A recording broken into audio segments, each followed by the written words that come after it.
मुस्कुरा रहे हैं उन्हें दर्द ने पाला होगा, जो कठिन डगर पर चले उन्हीं पाँव में छाला होगा। बिना संघर्ष के व्यक्तित्व निखर नहीं सकता, जो क्षमा जलेगी उसी में शहादत पर कंधा देकर हमारी बेटियां शमशान तक। नारी वंदन अधिनियम, जिसमें कि महिलाओं को 33% आरक्षण दिया गया है। किसी भी मंजिल को पाने के लिए, किसी भी लाभ के लिए यदि नारी अपना शोषण करवा लेती है तो वो सशक्त नारी नहीं है। और ना कम्युनिकेशन में मैं इंग्लिश न्यूज़पेपर पायनियर में जर्नलिस्ट थी। मैं वहाँ पे सब एडिटर। आप देख रहे हैं जयदेश न्यूज। जैसा कि आपको पता है कि चैत नवरात्र का महापर्व चल रहा है, हमारे साथ डॉक्टर रचना अग्रवाल मैम मौजूद है। आपको बता दें कि भाजपा के कोषाध्यक्ष हैं और साथ ही साथ हाल ही में श्री अग्रवाल समाज चुनाव की पहली प्रधानमंत्री चुनी गई है, भी पूरे मताधिकार के साथ। मैम बहुत बहुत स्वागत है जयदेश न्यूज में आपका। का भी स्वागत है साक्षी जी। सबसे पहले तो मैं अपनी जितने सुनने वाले हैं सबको इस वासंतिक चैत्र नवरात्र की हार्दिक शुभकामनाएं देती हूँ और आपको भी देती हूँ साक्षी। और बहुत अच्छे विषय पर आप आज बातचीत कर रही हैं मुझसे। जर्नी कैसी रही, एक छोटा सा संक्षेप हमारे दर्शकों के साथ साझा। देखिए, जैसे कि कोई भी जर्नी होती है, अगर बहुत सी चीजें हमें विरासत में नहीं मिलती हैं तो संघर्ष तो व्यक्ति को करना ही होता है। मेरे साथ एक जो पॉजिटिव पॉइंट था वो ये था कि मेरे घर से, मेरे पिताजी की ओर से कभी मेरे ऊपर किसी तरह का कोई रोक और रिस्ट्रिक्शन नहीं रहा। उन्होंने सदैव मुझे इस बात के लिए प्रेरित किया कि मैं जीवन में जो भी सकारात्मक करना चाहती हूँ मैं कर सकती हूँ, और उसमें उनका योगदान रहा। यही कारण था कि मैं पीएचडी भी कर पाई। मैंने 2 सब्जेक्ट्स में मास्टर्स किया है, इंग्लिश में और जर्नलिज्म एंड मास कम्युनिकेशन में। मैं इंग्लिश न्यूज़पेपर पायनियर में जर्नलिस्ट थी। मैं वहाँ पे सब एडिटर थी। मैं आकाशवाणी वाराणसी से कैजुअल अनाउंसर, कंपेयर और टॉकर के रूप में जुड़ी थी और टॉकर के रूप में मैं आज भी जुड़ी हुई हूँ। तो जब भी ऐसा हुआ कि मैंने कुछ करना चाहा, मैंने अपना इंस्टीट्यूशन भी इस्टेब्लिश किया। इसमें जो कॉम्पिटिशन्स में जाना चाहते हैं या जो इंग्लिश इम्प्रूव करना चाहते हैं उनके लिए, या इवन जो फॉरेनर्स हिंदी आके सीखना चाहते हैं उनके लिए भी इंस्टीट्यूट की मैंने स्थापना किया। तो इन सब में मेरे पिताजी का मुझे पूरा सहयोग मिला। लेकिन जहाँ तक राजनीति की बात है, मैं यदि राजनीति में आई तो मेरी कोई पृष्ठभूमि राजनीतिक नहीं थी। मेरे घर में कभी कोई राजनीति में नहीं रहा था और ये मेरे लिए बिल्कुल एक नया फील्ड था। तो इसमें मैं जहाँ तक भी पहुंची और मैंने जो कुछ भी किया वो संघर्ष मेरा अपना था और उसमें मुझे विरासत में कुछ भी नहीं मिला था। बस इतनी सी बात है कि विरासत में यही मिला था अपने पिताजी से, अपने माताजी से, जो भी काम मैं जीवन में करूं उसको पूरी ईमानदारी और निष्ठा से करूं। यही मेरी विरासत है। और राजनीति में जैसे कि है कि इसकी डगर बहुत सरल नहीं है, संघर्ष है यहाँ पर कठिनाइयों से आगे बढ़ना होता है और एक पुरुष की अपेक्षा बहुत ज्यादा कुछ परफॉर्म करके तब अपने आप को साबित करना होता है। लड़कियों को स्पेशली समाज की तरफ कहीं ना कहीं दबाव पड़ता है, एक एज होने के बाद कहीं ना कहीं पारिवारिक दबाव होता है, तो इससे आप क्या कहना चाहेंगी? पारिवारिक दबाव कई कारणों से होता है। कभी कभी ऐसा होता है कि मैं ऐसा नहीं कह रही हूँ कि सभी लड़कियों के साथ ऐसा होता है। कुछ लोग, कुछ के परिवारजन बहुत ओपन माइंडेड भी होते हैं, लेकिन उसके साथ साथ कभी कभी ऐसा भी होता है कि बेटियां भी कभी स्वतंत्रता का हो सकता है कि वो कोई लाभ उठाती हों, कभी उनको कोई गुमराह भी कर देता है। तो इस दृष्टि से गार्जियंस ऐसा सोचते हैं कि अभी इनकी उम्र कम है, अभी इनको दुनिया की इतनी समझ नहीं है और ये गुमराह हो सकती हैं। तो बेटियों को भी ये साबित करके निरंतर दिखाना होगा कि वो अपनी प्रगति के मार्ग पर तो आगे बढ़ती हैं, लेकिन वो पथ भ्रष्ट नहीं होती हैं। इतना उनके अंदर इतने बुद्धि का विकास है कि उनको कोई गुमराह नहीं कर सकता।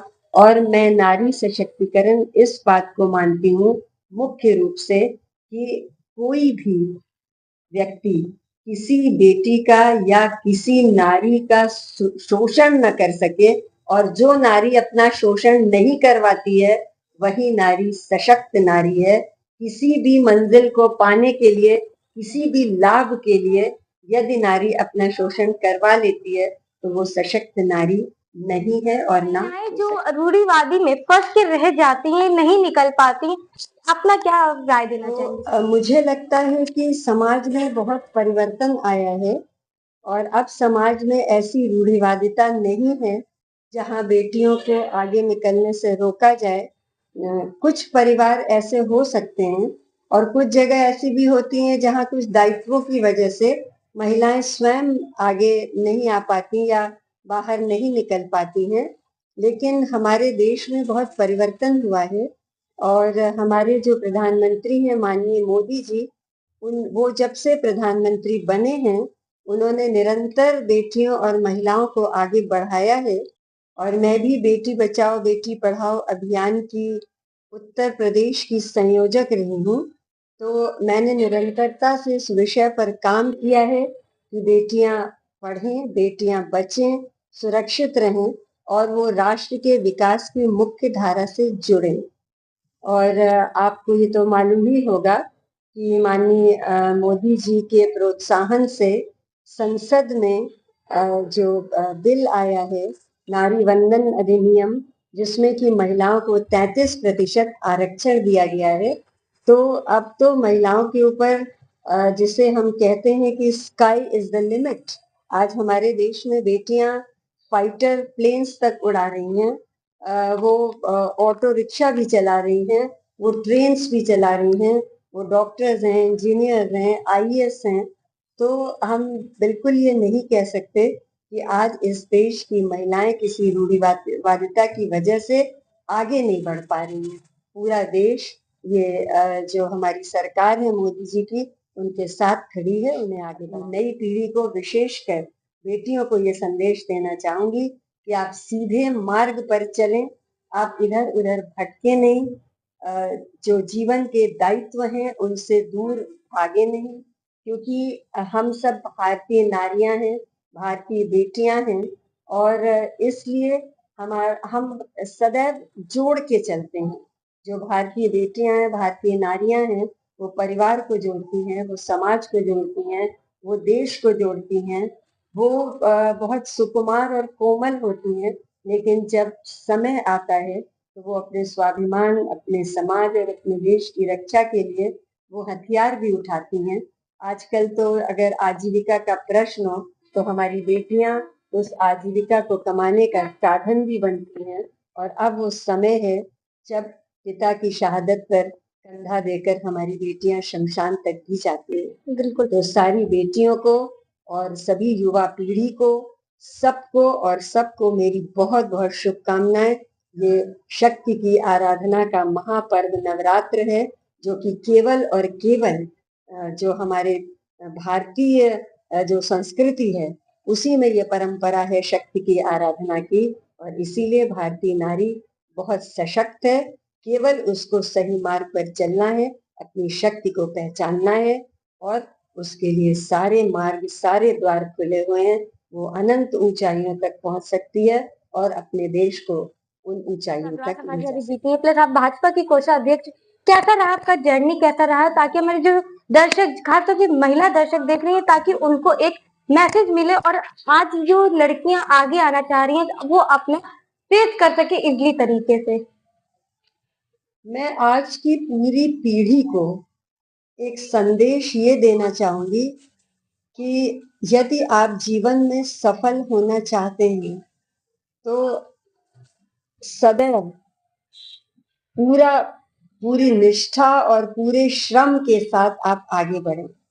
मैं ऐसा मानती हूँ कि सफलता का कोई शॉर्टकट नहीं होता है। बिल्कुल। शॉर्टकट से जो सफलता आती है वो स्थायी नहीं होती है, थोड़े समय के लिए होती है, लेकिन यदि आप समाज में एक स्थान बनाना चाहते हैं, यदि आप अपनी एक छवि बनाना चाहते हैं और एक सकारात्मक छवि बनाना चाहते हैं, तो आपको पूरी निष्ठा के साथ जो दायित्व दिए गए हैं, उनका निर्वहन करना चाहिए। हम चाहे पुरुष हों या महिला हों, ये सबके लिए आवश्यक है। ये मैं मानती हूँ कि महिलाओं के ऊपर दोहरा दायित्व होता है, इसके चलते उनका संघर्ष कभी-कभी पुरुषों से अधिक गहरा, अधिक गंभीर हो जाता है, लेकिन संघर्ष तो दोनों के लिए आवश्यक है। उसके बिना कोई हमें अपनी मंजिल नहीं मिलती है और इसीलिए मेरा ये जो बहुत मेरी प्रिय 4 लाइनें हैं, ये संदेश मैं सदैव युवाओं को देती हूँ कि जो मुस्कुरा रहे हैं उन्हें दर्द ने पाला होगा, जो कठिन डगर पर चले उन्हीं पाँव में छाला होगा, बिना संघर्ष के व्यक्तित्व निखर नहीं सकता, जो क्षमा जलेगी उसी में ऐसी तो तमाम उजाला खबरों होगा। के लिए आप बने रहे जयदेश न्यूज के साथ।